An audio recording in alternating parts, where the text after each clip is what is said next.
What's going on, guys? Johnny Bannon here at Trepa Technologies. And in this video, we're going to be finishing up section 8.001, going over the basic cybersecurity fundamentals and concepts. So in this video, we're going to go over what a threat is, what an exploit and a vulnerability is, and then how to mitigate exploits and potential vulnerabilities, or vulnerabilities and potential exploits. So let's go ahead and get started, and let me get my face out of there because that is totally not needed for this learning. So the first thing we're going to go over is a threat. So in cybersecurity, a threat refers to a potential event or action that poses harm, exploits vulnerabilities in systems, or compromises some sort of security.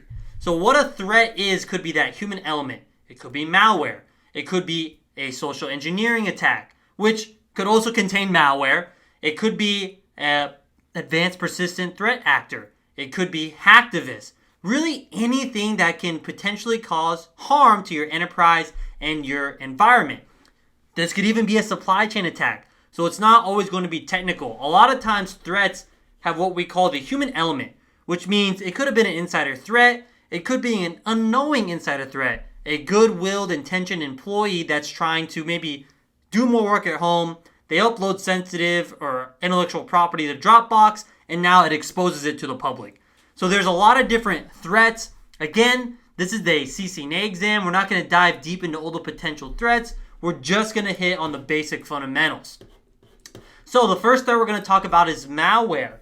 This is software that's designed to harm or exploit systems. This could be an attempt to steal and do data exfiltration, or just do some overall disruption, some denial of service.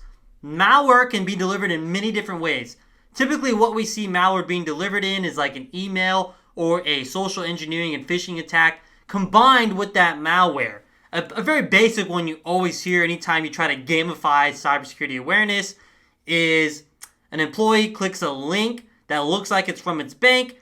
Boom, now you have malware installed. So this is just software designed to harm and exploit systems, and there's so many different types of malware. You have fileless viruses. You have Trojans, worms, armored viruses. You have crypto viruses. You have ransomware. So many different things that we're not going to get into. We just need to know that malware is any software that's designed to disrupt your operations by either exploiting systems or stealing data and doing data exfiltration. Some prevention mechanisms for malware. Of course, it's going to be user training, ensuring that nobody clicks any sketchy links, and showing them that, hey, this is a phishing attempt or email that potentially has malware. If you look at the email header, if you actually look at the metadata, if you look at the link, it's going to be in a different alphabet, acrylic versus the other alphabet. I can't remember off the top of my head, but there's definitely different ways to prevent this. With the data exfiltration, having data loss prevention installed in line on the enterprise or on actual agents and endpoints. Having an SIEM with some SOAR involved in it to do some AI remediated playbooks if malware comes onto your systems. We can also have some IDS and IPS systems, intrusion prevention. We can have a patching routine where we're patching vulnerabilities that potential malware could exploit. Having some AV software on our machines that can do signature-based or heuristic-based detection of malware. And then we have phishing. Now, I think this should probably just have been like social engineering. And I might even change this bullet in future classes, because social engineering contains phishing attacks, vishing attacks, smishing attacks, and this is going to be deceptive emails, SMS, or calls that are intending to trick the individual to revealing sensitive information or getting that individual to click a link that can then install malware, install a bot, install a worm, really anything. So we talk about phishing so much because that's the number one vector when it comes to security threats with social engineering. It's always the email, because when we're looking at emails, there's just a lot to read sometimes, and we skim things. People use what's called social engineering tactics and techniques, like a sense of urgency, FOMO, to get users to click links that could potentially reveal sensitive information or download malware. So yes, phishing, its vector is email, but we also have things called vishing, which is using VoIP or really a phone call, and we have smishing, which is SMS. Ways to avoid this. Again, user awareness training. You have to make sure that your employees or your users are aware when they're being social engineered. You also want to install multi-factor authentication. A big time thing with these sort of attacks is to reveal your credentials. And even if you reveal your credentials, it won't matter if you have multi-factor authentication enabled, because they can't get to your phone and get to your authenticator app unless they have your phone on them. So multi-factor authentication is another good way to prevent these types of social engineering attacks. We have DDoS attacks, which stands for distributed denial of service.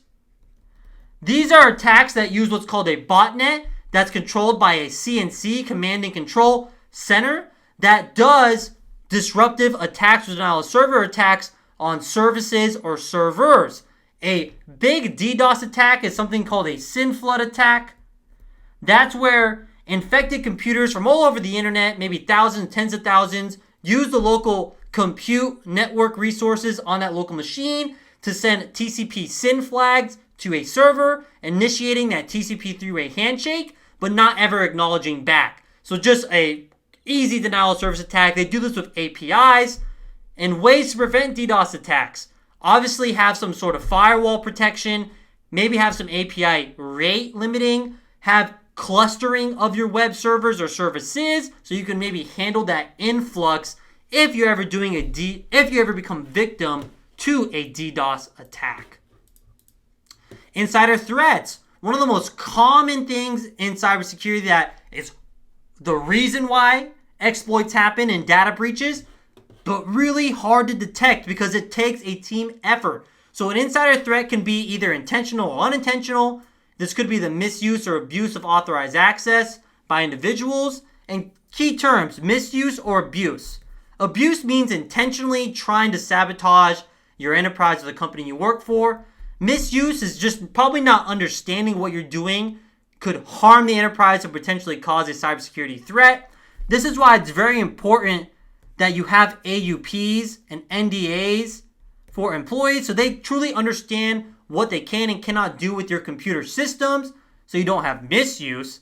And then abuse, a way to prevent this is again with that user awareness, making sure that you teach your employees and your staff the tall tale signs of a potential insider threat or some corporate espionage. Then we have zero-day exploits. So this is going to be any sort of malware or any sort of exploit that is done before a patch is available. So for example, let's say an IT administrator finds a vulnerability in a system. They create a CVE or a CVE is created.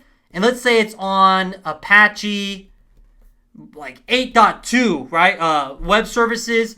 Well, maybe there's no patch for that vulnerability yet. So that would be considered a zero-day exploit. So how do we prevent zero-day exploits? Well, you can't. The only thing you can do is just have good mitigation and incident response plans in place. And then you just got to wait for patches to come out. So one way you could prevent previous zero-day exploits is by always having good up-to-date patches. And then, okay, we do have a social engineering slide. And that is just the overall manipulating of individuals to gain access or reveal sensitive information. And we already went over the different types of social engineering with vishing, smishing, and phishing. All right, now let's dive into what a vulnerability is. So a vulnerability is a weakness or flaw in a system, network, or software that can be exploited. A vulnerability could either be something like a zero-day where we discover a vulnerability in our systems that doesn't have a patch, or it could be as simple as you not changing the default passwords on things. You having something called weak configurations, where, for example, we use something like Telnet, or we don't change the default password, don't disable the local admin on our enterprise level systems. So that is all examples of vulnerabilities. Vulnerabilities create opportunities for attackers to gain unauthorized access, disrupt services, or compromise data. So really we're talking about like our attack plane here as well when it comes to vulnerabilities. And our job is to mitigate these vulnerabilities. Again, this is to have good defense in depth and good policy in place so we don't leave ourselves open to these weak configurations, default passwords. Something that could be vulnerable is maybe if we have an EOL or EOS system, which is an end-of-life or end-of-sale, end-of-service system that is now considered legacy, and they're no longer receiving patches. So that could be a vulnerable system. Okay, so exploits. So an exploit is going to be a malicious technique or code that takes advantage of vulnerabilities. So the exploit is the actual action on a vulnerability. This is what the attacker actually does to exploit, get access to the system. So let's say we discover a weakness or a misconfiguration, like someone's using Telnet. We perform a Wireshark capture. We find out the password to get into a network device. Boom, that's our exploit, the actual action we took, that packet capture to discover a vulnerability, and then we exploited that vulnerability. So exploits can target software bugs, misconfigurations, or weaknesses in network protocols. So what an exploit really does is just enables an attacker to execute unauthorized commands, steal data, or disrupt services. Exploits can be delivered through previous things we talked about, different types of threats like malware, like phishing. So how can we prevent these exploits? Always have a good patching system in place. Always. Have defense in depth. What do I mean by defense in depth? When we look at our cybersecurity landscape, we want to think of it as an onion with layers. So those layers include physical security. It includes administrative and operational policy, different frameworks we can implement like NIST, CSF, or RMF, understanding or having a threat hunting team in our enterprise, doing blue team, red team exercises, doing patches, being proactive in our scans. So how do we prevent exploits? Really, a good way to summarize is to have defense in depth. Have the different technologies. Have an SIEM or SIEM doing log aggregation, creating dashboards, making sure we do user behavior analysis and we get alerted when stuff deviates from that baseline of user behavior. So mitigation. So kind of already talked about this. So mitigation in cybersecurity refers to taking measures to reduce or minimize the impact. So not necessarily meaning total prevention, but sometimes depending on who you're talking to, a mitigation control could be prevention. But mainly it means reduce the impact if we get exploited or if we have vulnerabilities. So access control. So this can refer to ACLs as well, access control lists. But what we're talking about is our physical security. It's talking about our role-based access, having least privilege principles, doing separation of duties when we have a role in our enterprise that could be potential to be like an insider threat or exploited, like running payroll. We want to make sure that if we have network engineers, that they just have the permissions for network engineers. And same with our basic users. So doing some role-based access. This is commonly referred to as RBAC. And we can also kind of have zero trust in here. I know this is like a buzzword really for marketing. But we can implement some zero trust to our access control policies. Having time-based login, having rule-based login. Saying, hey, you can't log in unless you have a VPN if you're a remote worker. You can only log into certain computers from 8 to 6. So a lot of different ways we can implement access control. And then firewalls. This is how we filter between our inside and outside zones. This also allows us to maybe do east to west filtering if we're in a cloud environment. And again, this is just either software or hardware-based filtering. We have intrusion detection and prevention systems. So IDS alerts and detects us when there's a potential intrusion or cybersecurity incident or threat happening real time. Then prevention systems will actually take action and prevent maybe that malware from infecting our systems. Maybe we have a signature and this is malware that's previously been established in our database. We can take measures to prevent that malware from actually being executed. Patch management.